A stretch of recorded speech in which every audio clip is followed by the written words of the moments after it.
Maybe you've elected to get into business for yourself. Maybe you have a hobby that has grown a little bit, but how about protecting yourself? That's what we're talking to Kim Baer about today from the Baer Law Office, and some things that really make sense to do. Isn't that right, Kim?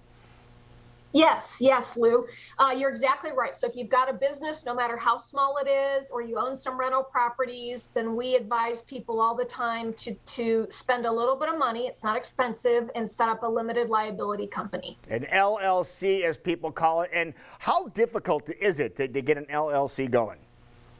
It's super easy. If you already know the name that you want and it's available, we typically can fill out the paperwork within a day or two, and I think that's what most law firms are able to do as well. So it's pretty easy to do. Okay, so what does having an LLC do for you?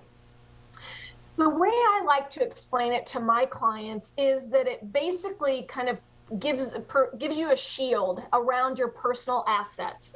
So let's say I have a company and it's just me and I'm making widgets and I ship the widgets out to people who buy them on Etsy or eBay or whatever. And somebody, my widget kills somebody or hurts somebody. Maybe a child gets it and swallows my widget and I didn't have a warning or something like that. If I don't have an LLC, I'm going to be sued personally, and everything I own personally is at risk.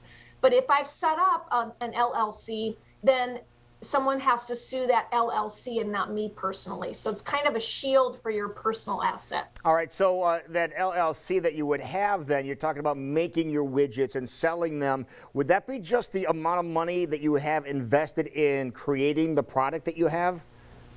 Well, so what you would do then is you set up a bank account for, let's say it's called Kim's Widgets.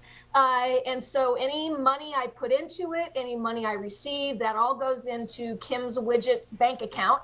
And so whatever Kim Widgets owns, that's what would be at risk. But Kim's house and personal accounts and car and savings account that's under Kim would all be protected. Okay, so if you're working, so say, Kim, you're still working and you're getting an income from somewhere else too. That money goes to your main account, but your widget company is totally separate.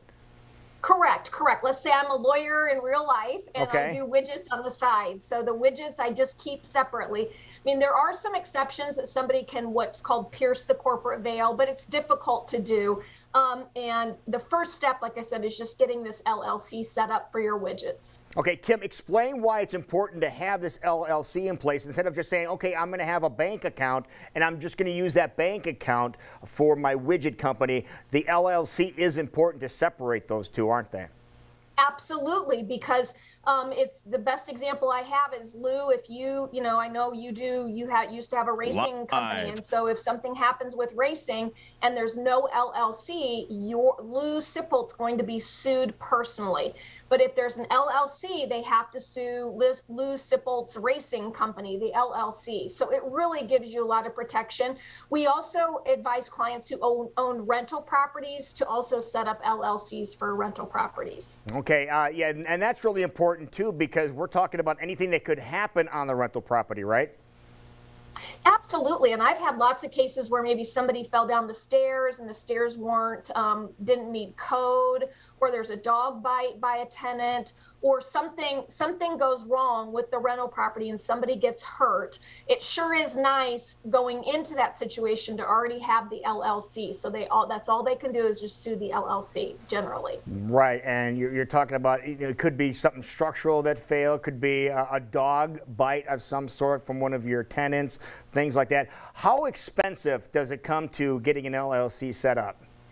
It's very reasonable to get it set up. I know our law firm for one member charges $500, and that includes the filing fee. If there's going to be 2 or more members, it's more expensive. And then the other thing people have to know is you don't have to do separate tax returns. It's called a pass-through entity. So you're just doing your personal tax returns and it goes on there. So if you have a lawyer, ask your lawyer what they charge, but it really is not that expensive to have that peace of mind. Okay, if somebody wants to sit down and have a conversation with you about setting up an LLC for their own, what's the easiest way they can do so?